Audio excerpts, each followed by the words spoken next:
Well, what did we say on this show yesterday? That as soon as Vice President Biden got out of the race, that money, that reservoir of money that would have gone to him is flowing somewhere. And it appears that Biden fundraisers picked up the phone immediately after his announcement yesterday, looking to pledge their support to not Bernie Sanders, but to the Clinton campaign. Not surprisingly, polls have shown Hillary was the sole beneficiary of Biden's support in the event if he decided not to run.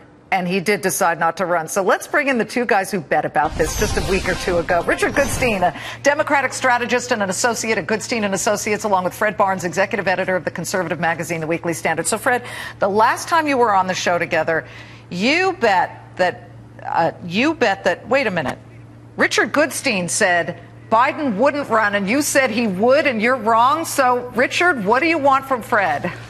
So I'm not much of a tweeter, but yesterday I said, memo to cable news, all the paid pundits who insisted they knew that Biden was going to run should have their pay cut, and the unpaid ones should never be on the air. And all that money that the cable networks would save, let's do that to the American Cancer Society, because that's where Biden is now looking to encourage investment. Okay, so this is in cancer research. He wants money to go to, I thought since you, Richard, went to Wesleyan and you, Fred, went to University of Virginia, I thought maybe Goostein would force you to wear the mascot, the Cardinal mascot outfit. Isn't that what guys usually do? You make your college mascot. Thank you for knowing it's about the Cardinals there, Liz. I appreciate that. Very nice. What do you think, Fred? You put on the Cardinals outfit?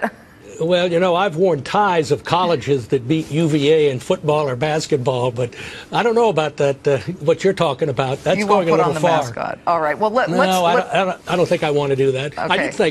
I did think Biden was going to run. I think he should have run. But clearly there's been a great gain by Hillary that he's not in the race.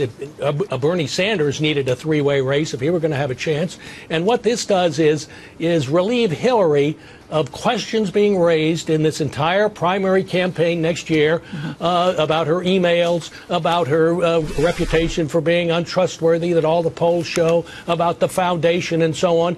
She's going to be free and easy for the rest of this race. And that from a Republican pundit here, Richard. So what do you think with all that's happening today on the D.C. stage? Right. Net, does it do anything? And it seems so unseemly to even bring up, because that was the issue that got Kevin McCarthy booted. Oh, we're going to hurt her campaign. Right. I'm not exactly sure that was his intent. Let's be fair on that issue. But what happens today does what for Hillary Clinton tomorrow? I don't know that the stock market is following Hillary Clinton's testimony. She looks presidential. And I guarantee you there are some people on the floor who are actually taking comfort from thinking that she, and not Ben Carson, and not even Donald Trump or Carly Fiorina, might be the leader of the United States. And so now let's take the stock market aside. This has been an 8-hour commercial for Hillary Clinton. And I understand.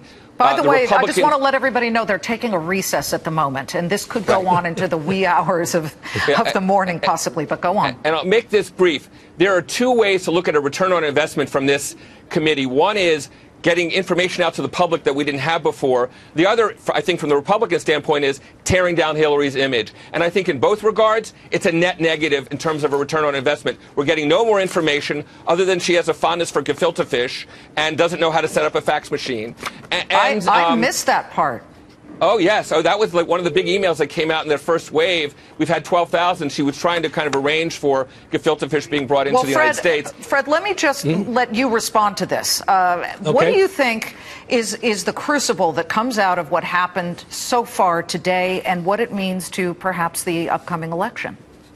Well, she hadn't hurt herself. I think the Clinton calculation is this is just something I have to get through without blowing my stack, without being too obvious and trying to be a victim of Republicans, and keep her cool. I think she's pretty much kept her cool. She looks peevish and bored a few times in a very unpresidential way, to be honest, but she's done okay. There has been new information, however, that's been embarrassing, particularly about the question of that anti-Muslim video, and she had said, we now know that earlier she told people, including her daughter Chelsea, that had nothing to do with the al-Qaeda attack in Benghazi.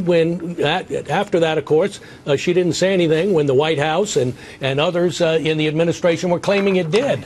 And even some of the parents of CIA people who were killed in the Benghazi attack alleged that she told them that it was the video. And she has said that it was early information, and that's what she thought. But then, of course, that email does certainly go against that. I want to say one quick thing. Fred, I want to say one quick thing. The Republican-led Intelligence Committee, the Republican-led Armed Services Committee looked into that exact question and totally debunked the notion that that somehow or other there was a twisting of the facts. The intelligence community on the ground in Benghazi for days insisted it was a result of the video, and then they switched their tune. Had Susan Rice or anybody else deviated from that, you would have strung them up. Hey, Richard, we now know from the information that was released today at the committee that was wrong, that she did know better.